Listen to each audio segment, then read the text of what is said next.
ceiling and stone walls around them. Yet, until 1819, when someone investigated the traces of color in the chancel arch above, no one who had been inside the Church of St. Thomas after the 16th century had seen the medieval paintings that were, and always had been, right before their eyes.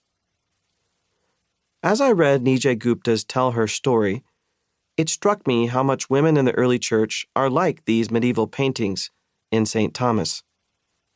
Just as Deborah was called by God to lead Israel, and did so successfully, with wisdom and integrity, Jewish women served their synagogues in leadership roles, even as synagogue rulers. Should it surprise us, then, that women in the early church led in similar ways?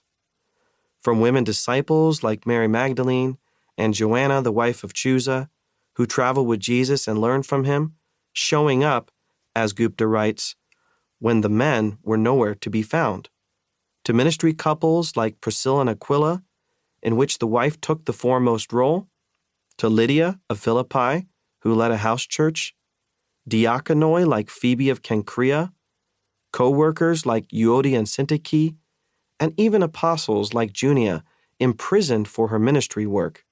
Women in the early church led with the approval and support of men around them. Like the 15th century painter who rounded Mary's belly with his brush and lit her face with a smile as she welcomed her cousin, Nijay Gupta breathed historical life into the dry bones of these biblical women, showing us the vivid reality of their leadership.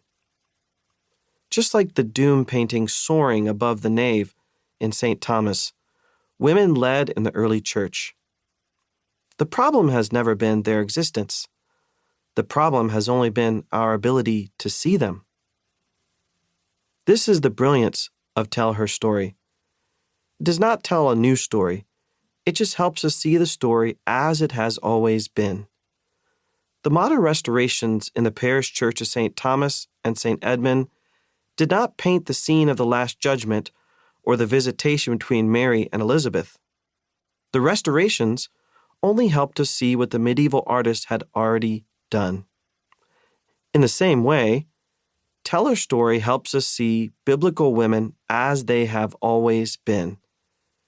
Faithful leaders called by God and recognized by the early church. What Nijay Gupta has done for us is simply, brilliantly, to remove the whitewash.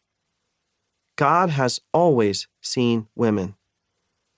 I'm so thankful for Nijay Gupta because, in Tell Her Story, he helps us see them too. Acknowledgements. I've been thinking and teaching about the women leaders of the early church for over 15 years, so this book has been a long time coming. Special thanks are owed to Anna Gissing, one of the finest editors in the business, and also a good friend, and to John Boyd, who stepped in to see this book to completion with skill and enthusiasm. A number of colleagues generously offered resources, advice, and feedback along the way.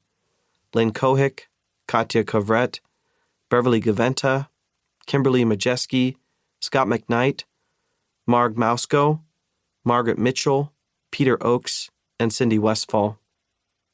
I was able to test out some of my ideas in the fall of 2021 when I gave Anderson University's Newell Lectures on Women in the New Testament. Also in 2021, I taught a seminar on women and the New Testament at Northern Seminary, a memorable course full of rich and rewarding conversations with my students. Introduction: Hidden Figures. In 2016, Margot Lee Shetterly's book, Hidden Figures, made a big splash in nonfiction literature. Shetterly pushed into the public spotlight the lives of 3 Black women in the 1950s who made major achievements in mathematics and engineering in their work for NASA. We should have grown up knowing the names and accomplishments of Katherine Johnson, Dorothy Vaughan, and Mary Jackson. But we didn't. We're more acquainted with the men who went into space, whom we remember in textbooks, and for whom we build statues and monuments. But some of the great American spaceflight achievements